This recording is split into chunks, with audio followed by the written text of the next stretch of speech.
Selamat datang di praktikum fisika biomekanika. Untuk biomekanika materinya tidak terlalu banyak, akan tetapi ada perhitungan yang wajib dikuasai. Oke. Dalam ilmu fisika, gaya dapat diartikan sebagai tarikan atau dorongan. Ini diambil dari modul praktikum aja ya.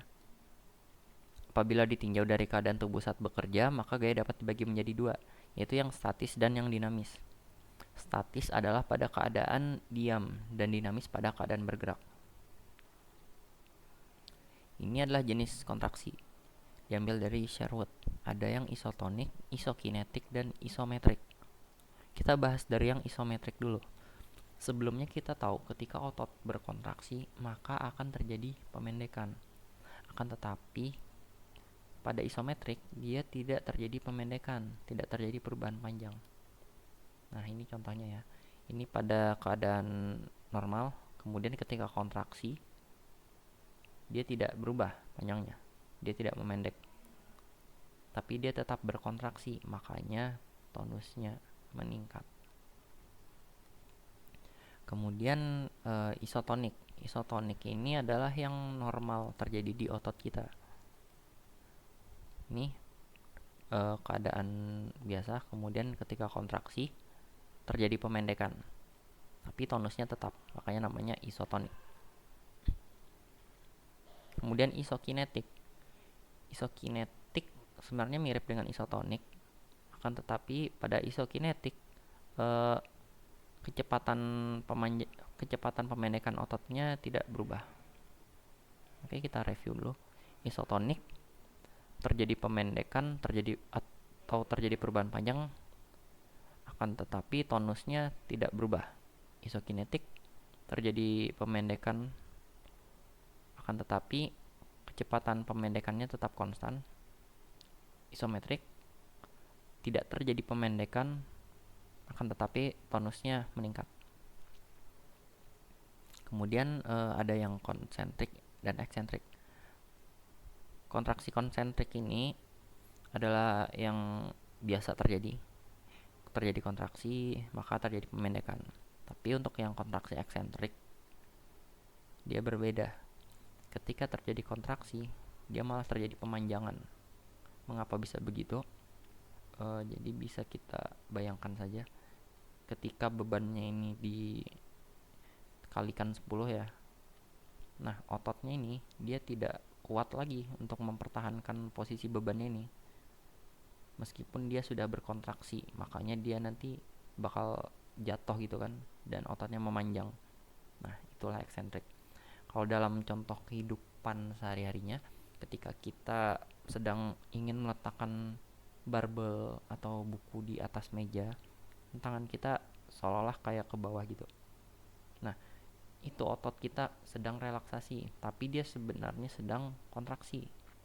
Nah, fungsi kontraksinya ini adalah untuk mempertahankan supaya tangan kita bisa mempertahankan si beban atau si bukunya tadi. Kemudian sistem pengumpil ada 3 kelas, yaitu ada kelas 1, kelas 2, dan kelas 3. B ini adalah beban, T adalah tumpu, dan K adalah kuasa. Untuk yang kelas 1, tumpunya berada di tengah. Untuk yang kelas 2, B-nya berada di tengah. Untuk yang kelas 3, kuasanya berada di tengah. Ini adalah contoh dari kelas 1 karena tumpunya berada di tengah. Ini adalah kuasanya dan ini adalah bebannya.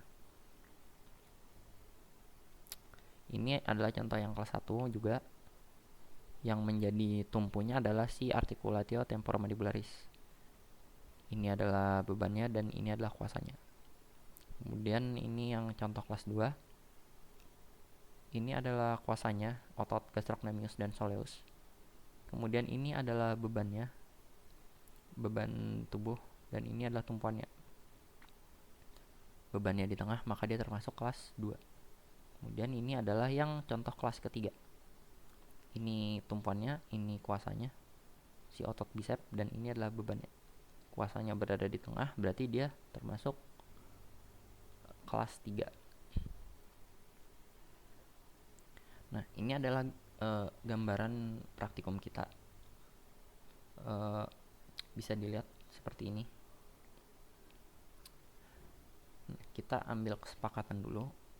Ini adalah bagian olecranon. Ini adalah articulatio metacarpopalang 3. Ini adalah insersio otot bisep. Ini gambarnya kita buat lebih sederhana jadi seperti ini. Nah, jarak dari olecranon ke insersio otot bisep kita sebutnya L1 atau lengan kuasa. Jarak dari olecranon ke beban atau ke articulatio metacarpopalang 3 kita sebutnya lengan beban atau L2. Ini adalah beban dan ini adalah kuasa atau F. Di praktikum kan diminta perhitungan ya. Nah, jarak dari panjang L1 ini sebenarnya tidak bisa diukur karena dia kan tertutup kulit. Jadi kita ambil aja nilainya 5. Kemudian yang kita ukur adalah L2. L2 kalau diukur misalkan hasilnya 35 cm. Kemudian bebannya di praktikum ada yang 1 kg dan 4 kg, tapi kita ambil saja yang 1 kg. Dan ini adalah kuasanya, kita tulisnya F. Nah, yang kita cari adalah nilai F. Bagaimana caranya? Jadi rumusnya itu adalah kita ini L1 dikalikan F, hasilnya harus sama dengan L2 dikalikan W. L1 dikalikan F sama dengan L2 dikalikan W.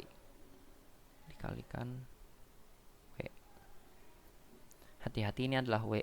Jadi ketika beban masanya 1 kg jangan lupa dikalikan 10. Jadi ini 10 Newton. L2 nya 35. Hati-hati, 35 itu adalah dari sini ke sini, bukan dari sini ke sini. 35. L1 nya adalah 5.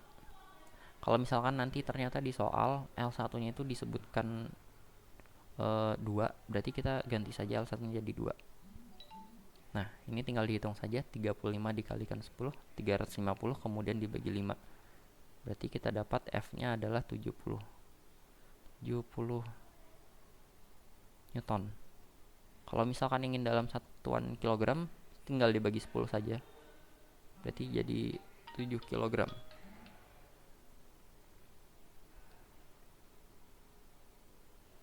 Oke. Ini adalah untuk bentukan rumus yang satu. Ada juga untuk bentuk rumus yang kedua. Sebenarnya sama saja, tapi mungkin lebih enak dihafal.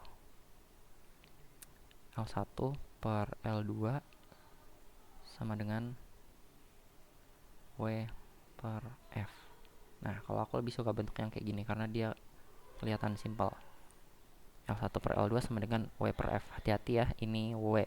Jadi kalau misalkan dikasih tahu bebannya itu 4 kilo, jangan lupa dikalikan 10. Oke. Itu saja untuk biomekanika. Terima kasih.